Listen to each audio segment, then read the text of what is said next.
మండలిలో మంట పుట్టిస్తామని వైసీపీ అంటుంటే అసెంబ్లీకి రాకుండా జీతాలెలా తీసుకుంటారంటూ ప్రశ్నిస్తున్నారు స్పీకర్ అయ్యన్న పాత్రుడు.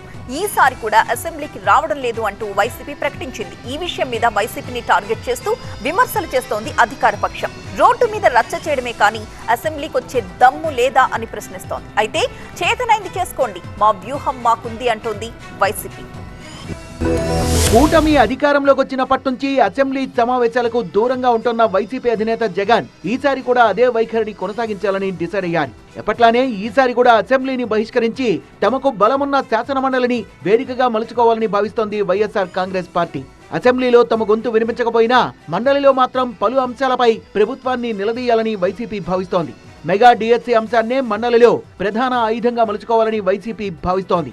జగన్ కు ప్రధాన ప్రతిపక్ష నేత హోదా ఇస్తేనే తమ పార్టీ నేతలు అసెంబ్లీకి వస్తారని చెప్తున్నారు వైసీపీ నేతలు. జగనన్న మా పార్టీకి ప్రధాన ప్రతిపక్ష హోదా ఇవ్వాలి, జగనన్నకి ప్రధాన ప్రతిపక్ష నేతగా అవకాశం ఇవ్వాలి, లేకపోతే వీళ్ళు మాట్లాడే అవకాశం ఇస్తారా?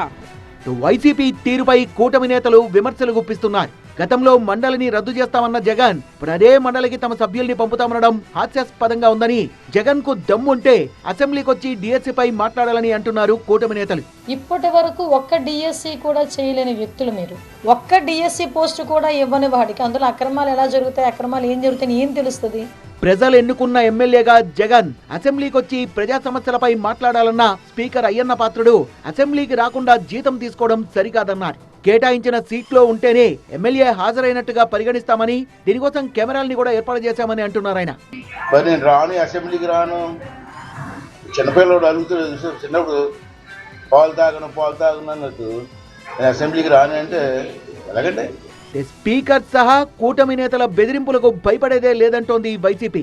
తమ ఎమ్మెల్యేలపై అనర్హత వేటు వేసినా భయపడేది లేదంటున్నారు వైసీపీ నేతలు. స్పీకర్ గారు ఎన్నిసార్లు చెప్పారు, మేము ఎన్నిసార్లు చెప్పాం, చేయమనండి డిస్క్వాలిఫికేషన్ చేయమనండి. ఆయన చట్టంలో ఉంటే పరిధిలో ఉంటే ఆయన పరిధిలో ఉంటే చేయమనండి. చంద్రబాబు వైట్ పేపర్లో అబద్ధాల పత్రాలని ఆరోపిస్తూ అన్ని ఆధారాలతో ప్రజలకు అన్ని వివరించాలన్నారు.